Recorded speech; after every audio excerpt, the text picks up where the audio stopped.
বিসমিল্লাহির রহমানির রহিম। দুইটি সহিহ হাদিস এবং দুই তিনটি মিথ্যা হাদিস।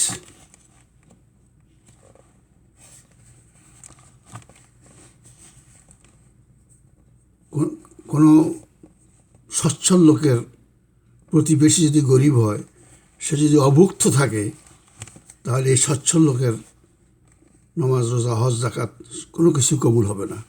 এটা একটি সহিহ হাদিস। কেন সহিহ? এই কথাটি সূরা নেসাতে আল্লাহ সুবহানাহু ওয়া তাআলা বলে দিয়েছেন ৩৬ নম্বর আয়াতে, আরও ব্যাপকভাবে। এখানে তো খালি প্রতিবেশীর কথা বলছে, সেখানে পিতামাতার থেকে আরম্ভ করে একবারে পাড়া প্রতিবেশী, মানে জানা লোক, অজানা লোক, কাছের লোক, দূরের লোক, চাকর পর্যন্ত সবাইকে এহসান করতে বলছেন। এহসান তো খাওয়া দাওয়া, বাসস্থান, চিকিৎসা, শিক্ষা, সব ব্যবস্থা করতে হবে সবার। আমার সন্তানকে যেরকম আমি ব্যবস্থা করব, পিতা মাতাকে করতেই হবে এবং সবাইকে করতে হবে, প্রতিবেশীও করতে হবে। ব্যাপকভাবে আছে ৩৬ নম্বর আয়াত, আমি নোট দিয়ে দেবো, দেখেন আপনারা।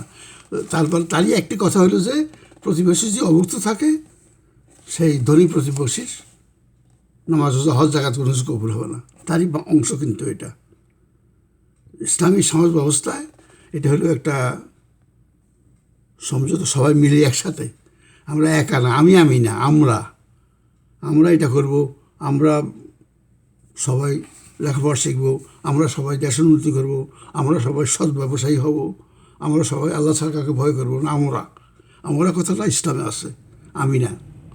তো এটারই একটা অংশ এটা। তো যাই হোক, এটাকে আপনি সহি বলতে পারবো কেন? এটা সূরা নেসার ৩৬ নম্বর আয়াতের ব্যাপকভাবে যে বলছে মঙ্গল করার জন্য, তারই একটি অংশ, ছোট্ট অংশ। এই অর্থাৎ সহিহ হাদিস বলতে হবে, সেটা কোরআনের সাথে, কোরআনের কথা হইতে হবে, সেটাই আল্লাহ রসুল বলছেন। অকেশনালি ইচ্ছা হয়েছে বলছেন আর কি। এই আরেকটা কথা বলো যে এটা সহিহ হাদিস, যে কেউ যদি অন্যায় করতে দেখো, তুমি শক্তি দিয়ে বাধা দিবে।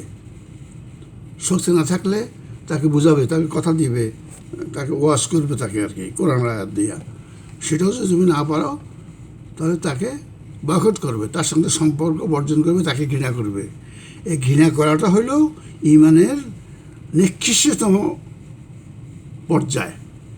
অর্থাৎ তুমি যদি ঘৃণা করো, তাহলে তোমার ঈমান আছে আর কি, নিকৃষ্ট ঈমান আছে। আর যদি ঘৃণাও যদি না করো, তার সাথে দহরম বহরম করতে চেষ্টা করো, তাই তো করে সবাই, তাই না? তাহলে তুমি বেঈমান হয়ে গেলা। তা যারা এরকম অন্যায় কাজ করে, তারা তো সম্পদশালী, প্রভাবশালী রাজনৈতিক নেতা।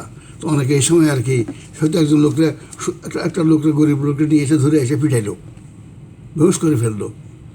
চাটুকারীরা যাই বলে, যারা খুব ভালো কাজ করছেন, এটা করছেন ফেভার পাওয়ার জন্য। তো ঘৃণা তো করলোই না, সে তো এটা সাপোর্ট করলো। তো তার অবস্থা কী হবে? ঘৃণা করলে, যদি ঘৃণা না করলে মুমিন হওয়া যাবে না। আর তার চাটুকারি করলে কী অবস্থা হবে? সে তো কাফের হয়ে গেছে। তো তাই তো হয় আমাদের সমাজে। কিন্তু এটা কিন্তু ওনার নিজের কোনো কথা না। তা উনি তো নিজের কোনো কথা বলতে জানতেন না। তো কোরআন বহির্ভূত কোনো কথা বলতে, তো উনি ধর্মীয় কথা ওনার বলার জানতেন না, বলতেন না, বলার অধিকার নাই, বলেনও নাই। এটা হলো কোরআনে বহু জায়গায় আছে, আমরু বিল মারুফ নাহি আনিল মুনকার, ভালো কাজ করবে, অন্যায় কাজে বাধা দিবে। এটা কয়েক জায়গায় আছে। তো একটা জায়গার কথা বলি,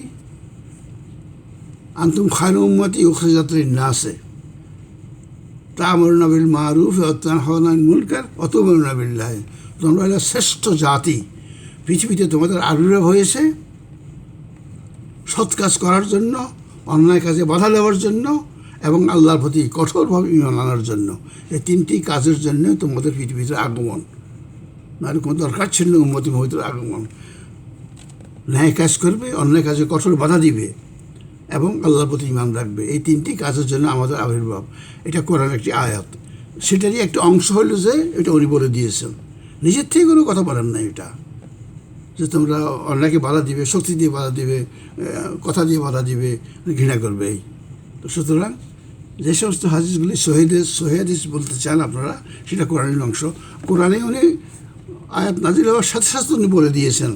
এরপরে উনি হয়তো কোনো কারণে হয়তো কোনো সময় বলছেন একটা কথা, তো সেটা আর সঙ্গে তুমি বলেও দিয়েছেন, তুমি আমার কোনো কথা লিখবে না, বলবেও না, আল্লাহর কোরআনের কথা বলো। অনেক সময় দেখতেছেন উনি যে লিখতেছেন, কী লিখতেছো, আমার কথা দিয়ে দাও, ছেড়ে ফেলি, কখন আমার কথা লিখবে না। তো সে আমার ওনার কথা কেউ লেখেনও নাই, বুঝলেন? তো এইগুলো যেগুলি আবিষ্কার হয়েছে, ওই 2-4টা কোরআনের কথা আছে বিশ্বাসযোগ্যতার জন্য ঢুকাইছে আর কি, বুঝলেন না, যারা হাদিস আবিষ্কার করছে। এরপরে নিজেদের কথা ঢুকাই দিছে। হ্যাঁ, নেতাকে মানতে হবে, নেতা যদি একদম বড় বড় চোখলা আফ্রিকান হয়, দেখছে কুচ্ছিস, তবু মানতে হবে, নেতা অন্যায় করলেও মানতে হবে। এটা কিন্তু কোরআনের কথা না। নেতা যদি অন্যায় করে তো নেতাকে চেয়ার থেকে নামাই দিতে বলছে। এই তো সুতরাং এই 2টি সহি হাদিস বলতে পারেন, আমরা বললাম। আর মিথ্যা হাদিস কি? হজ করা মানে ইউ আর বর্ন ইয়ার নিষ্পাপ, as if you was born yesterday. হজ করলে সমস্ত গুনাহ মাফ হয়ে যায়, এটা একটা মিথ্যা হাদিস। এটা আল্লাহ বলেন নাই, কোরআনের এই যেটি কোনো কথা নাই, তো আল্লাহ রসুল কীভাবে বলবো এই কথা? মসজিদ বানানো মানে তুমি জান্নাতে একটা ঘর বানাইলা, হ্যাঁ, এই কথা তো একটু বিখ্যাত। এটা তো দেখলাম যে আমি আমেরিকাতে, কানাডাতেও বিভিন্ন মসজিদ টাঙ্গাই রাখছে, ইংরেজিতে, আরবিতেও কী কী লিখছে, ইংরেজি টাঙ্গাই রাখছে। এটা বাংলাদেশে তো আমাদের সব মসজিদে আছে এটা, অথচ এটা একটা মিথ্যা কথা। মসজিদ বানাইলে জান্নাতের ঘর বানানো হয় না। রাদার মসজিদ হচ্ছে আল্লাহর ঘর। আল্লাহ ভিক্ষা চায় না মানুষের কাছে, আমার ঘর বানাই দাও। আল্লাহর ঘর বানাইতে হলে প্রি কোয়ালিফিকেশন লাগে। সে প্রি কোয়ালিফিকেশন সূরা তাওবার 18 নম্বর আয়াতে বলে দিছে, আমি পড়ে শুনাইতেছি।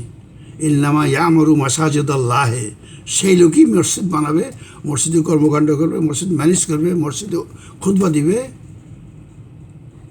মান আমানা বিল্লাহে, আল্লাহর প্রতি ঈমান, অবিল আখিরে, পরকালের প্রতি ঈমান, ইকামাতুস সালাত প্রতিষ্ঠা করে সে, এবং জাকাত দেয়, এবং আল্লাহ ছাড়া কাউকে ভয় করে না।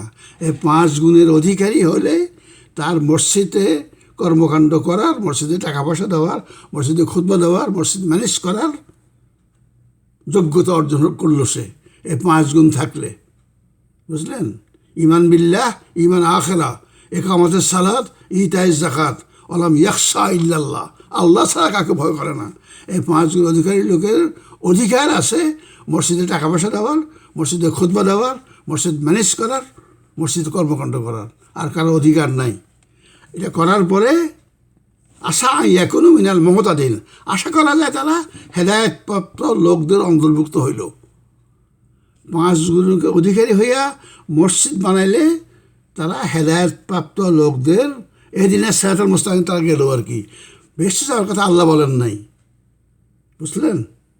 এই 5 গুণ থাকার পরে মসজিদের কর্মকাণ্ড করলে, মসজিদে টাকা পয়সা দিলে, মসজিদে খুতবা দিলে সে হেদায়েতপ্রাপ্ত লোকদের অন্তর্ভুক্ত হতে পারবে, বেশি যেতে পারবে, আল্লাহ বলেন নাই। আর কাজ নাই। জিহাদ করতে হবে না, অনাবিধ রুখে দাঁড়াইতে হবে না, ন্যায়ের প্রতিষ্ঠা করতে হবে না, মা প্রবচন ঠিক মতো দিতে হবে না, বিচার নিরপেক্ষ হইতে হবে। তো এসব আরও অনেক গুণ আছে, সেগুলো অর্জন করার পরে বেহেশতে যাবে। খালি করে মসজিদ বানায় বেহেশতে যাওয়া যাবে না। এই পরিষ্কার কথা। 18 নম্বর আয়াত পড়ে নেবেন আপনারা, সূরা তাওবা। আমি তো আয়াত আরবি বোর্ডেও শুনে দিলাম, এটাই নিয়ম। সন্ধ্যার মধ্যে রাখা কোনো কথা না, একদম আপনি যেটা বিশ্বাস করবেন সঠিক বিশ্বাস করতে হবে। তো সঠিক বিশ্বাস তো কোরআনের কথাই করতে হবে, অন্য কিছু সঠিক বিশ্বাস করা যাবে না। তো আর কোরআনটি একমাত্র সঠিক গ্রন্থ। তো এই কথা। তো সুতরাং এই একটি মিথ্যা হাদিস। মসজিদ বানানো মানে জান্নাতে যাওয়া, হজ করা মানে সব মাফ করা, এই 2টি মিথ্যা হাদিস। আরও অনেক শত শত মিথ্যা হাদিস আছে, মিথ্যা হাদিসে ভর্তি হয়ে গেছে। সত্য হাদিস এই 2টা আছে, আর সব মিলাইয়া কারো মতে 50-60টার বেশি হাদিস নাই। আর সেটা আল্লাহ রসুল লিখতে নিষেধ করে দিয়েছেন, এবং কেউ লিখলে ছিঁড়ে ফেলছেন। এই মিথ্যা হাদিস সত্য হাদিস বলেছি।